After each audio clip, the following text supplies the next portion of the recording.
Dogecoin looks like it's still trending to the upside right now.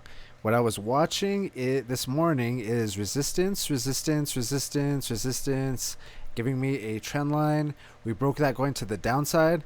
I thought we had a breakout, and so I dragged from the bottom to the top of this pattern. Let's go ahead and do that real quick.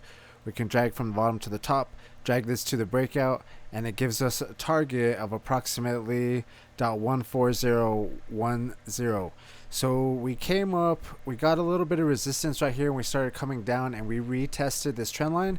I was watching support, support, giving me a trend line like this, and I was saying in my this morning's video that if we break through this one, then we might be thinking that it might be coming down to the bottom again, sitting at around 0.11997.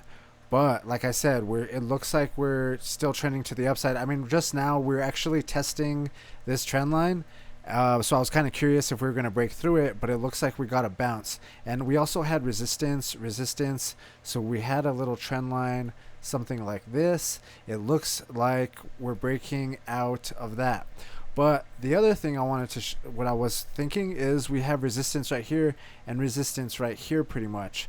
So let's go ahead and draw the trend line instead of from there to there, because we already broke that, from something like this. I mean, we should probably do the wicks just to be sure.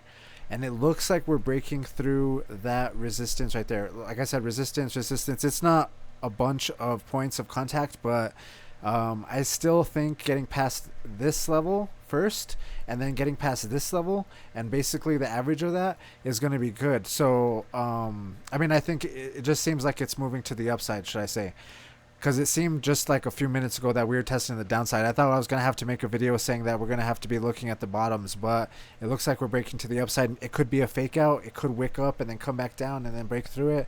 So I'm not sure. I still have my position here at 0.12445. We came down. I was looking at where I got this level from was this previous bottom over here. This bottom was a little bit lower, and I could have got a lower limit order, and it even wicked down a little bit lower than the previous low. But yeah, so this was where my limit order was because of the previous lows. We came down, hit this area, and then bounced to the upside. Let's see if we can keep this momentum going to the upside. Like I said, I don't know, I've been saying the Fibonacci retracement level is pretty much my next target. That's what I really want to get to.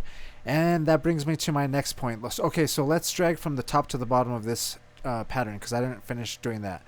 So we're looking at something like that, maybe. Let's go to the 4-hour time frame and see what that looks like. Okay, so I was looking at it on the 4-hour. That's why something like this. And this is a little bit shorter. Let's go ahead and do that. But this gives us a target of something like that. We drag that to the breakout, which we're breaking out right now. We're not getting a lot of volume, though. That's the only kind of suspicious thing right there. We might not be actually breaking out, but if we are, then maybe a target of 0.14608. And if we break through this other trend line that I've been watching, we have resistance right here, giving us a downtrend. I think this could be another pattern. So this is a ascending wedge, a broadening descending wedge, descending. And so basically you would just treat it like a channel pattern, drag from the top to the bottom of the channel and then drag that to the breakout. I would be kind of conservative about it in my opinion. Find a point that's at the top and then maybe, I don't know, I kind of do these like almost like head and shoulders where like it's something like that and then you kind of do it try to do it in the middle. That's just my opinion. Because you could do it where it's a little bit taller, but it might give you a false target. So let's go ahead and be conservative about it. If we can break through this trend line, though, if we could break through right here, then we might be looking at the next Fibonacci retracement level. It takes us up pretty much to it pretty much takes us right to that level, which is at 0.157722. And that would be the next Fibonacci retracement level I would be looking at. If we could break this level right here going to the upside, I'd be looking at that level. And then if we can break out of that, that's the biggest downtrend that I've been looking at. If we go to the daily time frame, we have resistance right here, giving me a downtrend. That's the one that I really want to break before we could really start getting bullish. We can start maybe coming back up to these levels, and these levels are sitting at 202.49 and 2214, the previous tops. or even higher than that. The top is 0.23032, and if we could break out of there, then we can get rid of the Fibonacci retracement levels. So yeah, it looks like there's a few different patterns in my opinion. On the 1 hour time frame, we have this little triangle pattern. It almost kind of reminds me of a Head and Shoulders, but not really. I don't know. It's just the way that there's resistance. I don't know. It's triangle pattern. We have that, and then we have this other pattern right here, this bigger pattern going to the downside.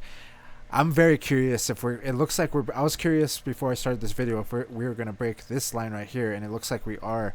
And if we could keep this momentum up, maybe if we get some volume, then maybe we could break that next pattern and go to the next Fibonacci retracement level. This might give us some problems. This might give us some problems. Both of these areas might give us some problems, so we have to be very careful around this area right here. It could give us rejection and start pushing us to the downside. We might have to test this trend line. If we break this trend line going to the downside, then we might have to target the previous bottom, and then let's go ahead and drag this to the if let's say we break this, then we can start dragging this out, and we're still going to use that as a guide. If we are still on it, then it's still possible that we can go up. All right, let me know what you guys think though. If you guys want to watch the last video and check out some of the things that I was talking about, go ahead and do that right here. And if you guys like the video, hit that thumbs up, and I'll see you in the next one.